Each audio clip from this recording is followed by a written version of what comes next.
Welcome to the world's first and only Werner Herzog painting tutorial. I did no research to determine if that statement is correct. I'm just taking it on faith. Today we are going to be painting up the client from Skullforge Studios. This is a 3D print, and this is part of the C-lister Star Wars themed Stargrave warband I'm putting together. And we're going to put a little bit extra effort into painting this guy. So let's get to it. We are beginning with the coat, which I believe is supposed to be black, but because it's black leather and I think it has a little textured surface to it, it looks like a very, very dark gray in the scenes in the Mandalorian. So I decided to paint it that way.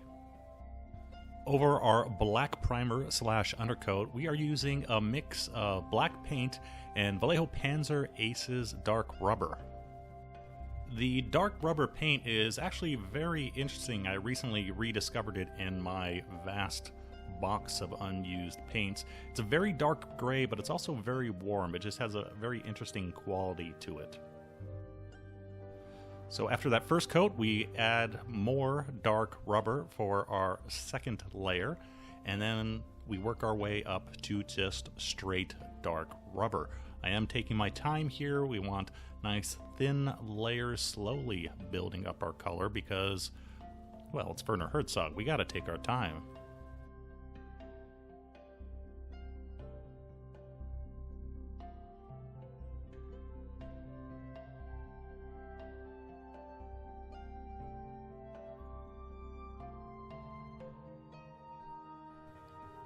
For our final edge highlight, mixing in some bone white to our dark rubber. Remember, when painting dark colors, you do not want to add too much of your highlight color, and so whatever you're painting is no longer black, or in this case, no longer dark gray. However, when it comes to the edging, then you can ramp things up quite a bit. So by adding the bone white, we can get a nice crisp edge to our very dark coat.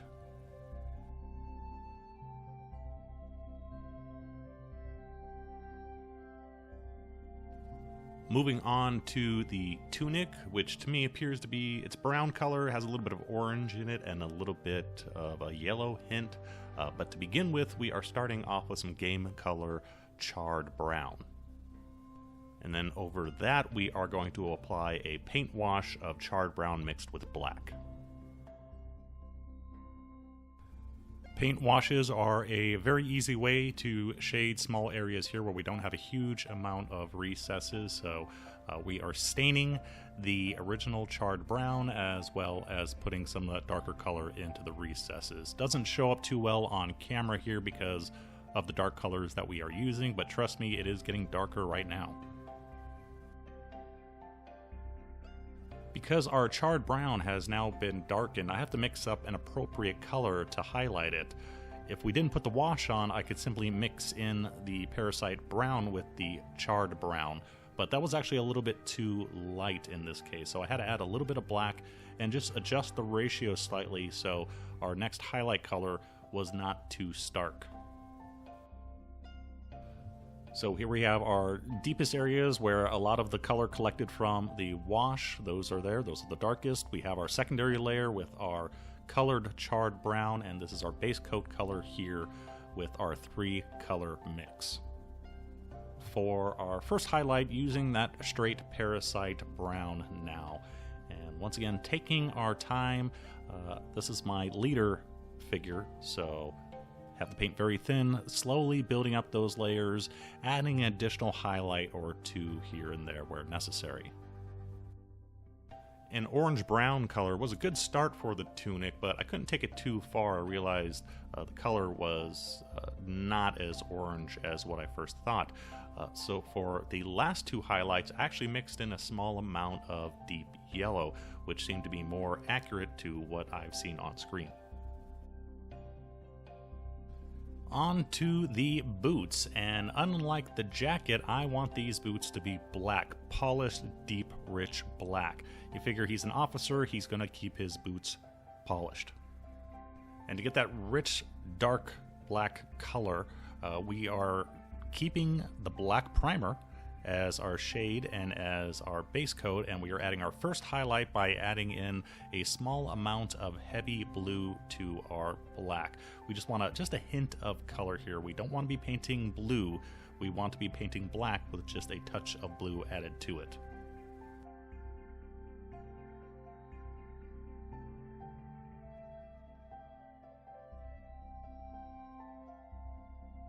Our second and final highlight color is made by adding glacier blue to our mix. Now, don't let the name fool you, this is just actually a cool, very light gray color. We're adding this because we don't want to make our mixture more blue. We want to lighten the color that we currently have.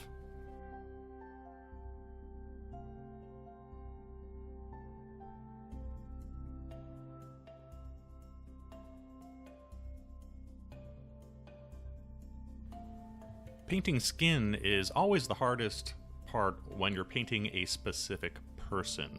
And for Herzog, well, let's just admit it, he doesn't have a nice bronze skin tone, so trying to paint a very pale kraut was a little bit difficult. I began by putting down an undercoat of rose brown. It's always good to put down an undercoat when using black primer when it comes to painting skin. And then I used my beige red, which I normally use for skin tones, but I added a little bit of desert yellow to the mix. That seemed to be a little bit more accurate to Herzog's face.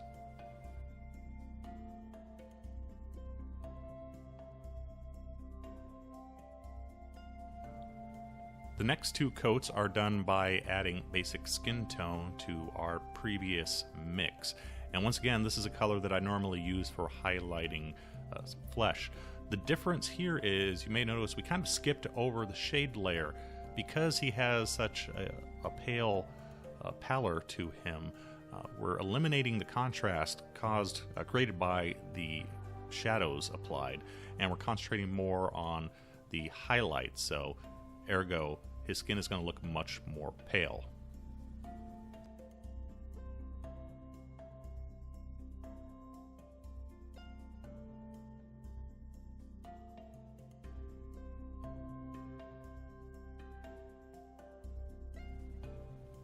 For our shadow, I'm using flat brown. I'm using it as a very thin glaze slash wash here. Flat brown just seemed more appropriate for the skin tone. We do need a lot of warmth. He is very flush in the face. We will be adding that later. But for here, minimal amount of shadow added via the wash.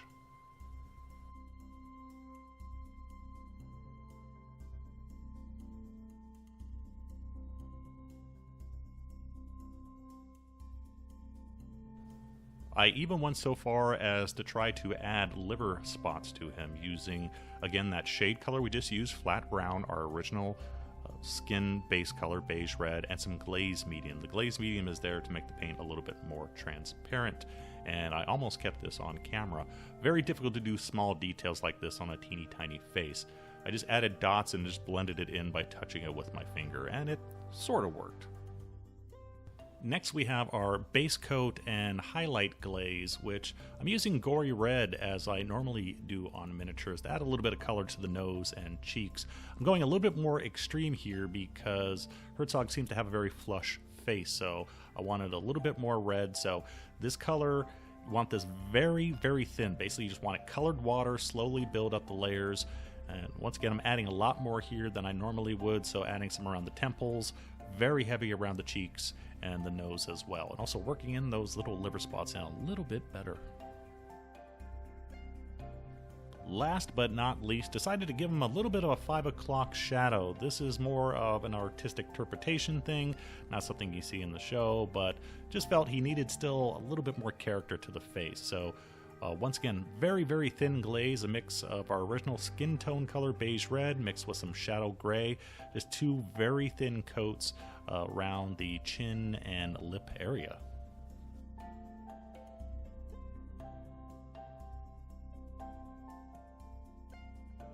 Compared to the face, the hair is a piece of cake.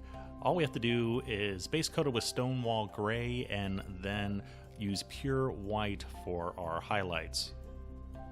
Unfortunately, very thin hair is difficult to replicate in a solid miniature material like this. Important thing here to remember is make sure you don't leave a black line between the skin and the hair. When you're doing your skin, bring it into the hair, because if you have a black line there, obviously it's going to look like a wig. So that's one area where you definitely do not want shadow, is where skin meets hair.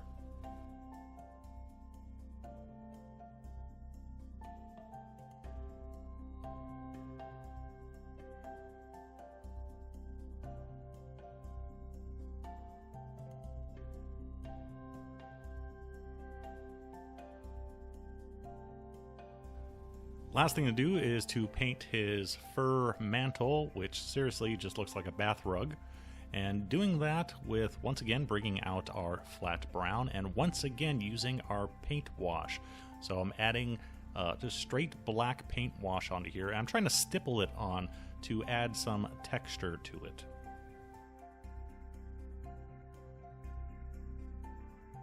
About a 50-50 mix of flat brown and red leather for our first highlight.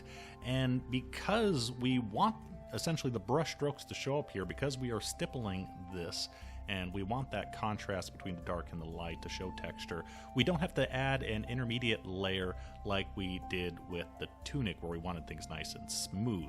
Here, roughness is actually the key. Then we finish up with our straight red leather, once again stippling it on in a smaller area because we do not want to cover up completely the work that we did. We want the contrast between our areas. You can still see where the black wash is showing all the way up to our straight red leather, and we have a very beautiful looking bath mat.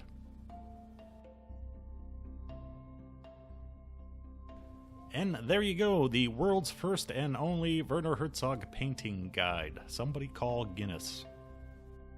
As with any painting project, you or I can spend as little or as much time painting it as we want. In this case, because we have a leader figure, I spent a little bit extra time.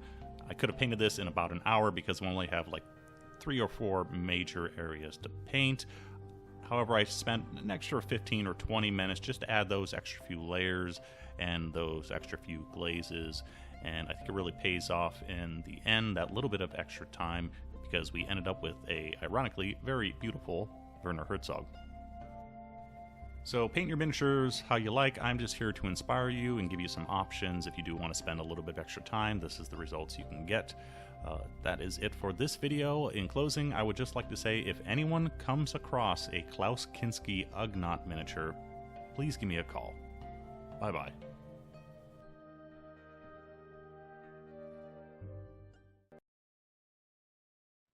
I've administered beatings to nearly 3,000 clients. Oh!